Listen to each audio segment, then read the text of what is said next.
சாய் என்ற ஒரு ஏழ்மையான சிறுவன் தன்னுடைய வீட்டில் டிவி இல்லாததுனால எப்பவுமே பக்கத்து வீட்டுக்கு போய் டிவி பார்க்கறதையே அவன் வழக்கமாக வச்சிருந்தான். ஒரு நாள் அவன் எப்பவும் போல பக்கத்து வீட்டுக்கு டிவி பார்க்கலான்னு போகும்பொழுது அங்கே பக்கத்து வீட்டு பையன் டிவி பார்த்துட்டு இருக்கான். அப்போ அவன் கிட்ட போயிட்டு, டேய் பாலா, இன்னைக்கு இந்தியாவுக்கும் பாகிஸ்தானுக்கும் கிரிக்கெட் மேட்ச் ஓடுதுடா, எனக்காக கொஞ்சம் வைக்கிறியா அப்படின்னு கேட்குறான். இதை கேட்ட பாலாவும், என்ன கிரிக்கெட்டா, நான் படம் பார்த்துட்டு இருக்கேன், நீ மாட்டு வந்து கிரிக்கெட் வைன்னு சொல்கிற, எங்கள் வீட்டில் இருக்கிற டிவியில் என்ன ஓடுதோ அதை தான் நீ பார்க்கணும், நீ சொல்கிற வேலைலாம் இங்கே வச்சுக்காத அப்படின்னு மூஞ்சால் அடித்த மாதிரி சொல்கிறான்.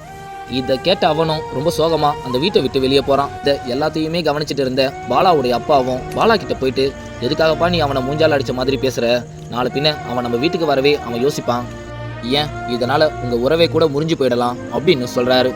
இதை கேட்ட அவனும், என்னப்பா சொல்கிறீங்க, நான் பேசின இந்த சின்ன வார்த்தைகளாக எங்களுடைய உறவே முறிச்சிடும்னு சொல்கிறீங்க, இத்தனை வருஷமாக நான் அவன் கூட பழகிருக்கேன், எனக்கு தெரியாது, அதெல்லாம் அவன் வீட்டுக்கு வந்துடுவான் அப்படின்னு சொல்கிறான். இதை கேட்ட அவரும், தம்பி, நம்ம எதிர்க்க எவ்வளவு பெரிய கண்ணாடியாக இருந்தாலும் அதை உடைக்க ஒரு சின்ன கருங்கல் போதும், அதே மாதிரி தான் நம்ம எத்தனை வருஷம் பழகி இருந்தாலும் அந்த உறவை முறிக்க இந்த மாதிரி ஒரு சில கடுமையான வார்த்தைகளே போதும்.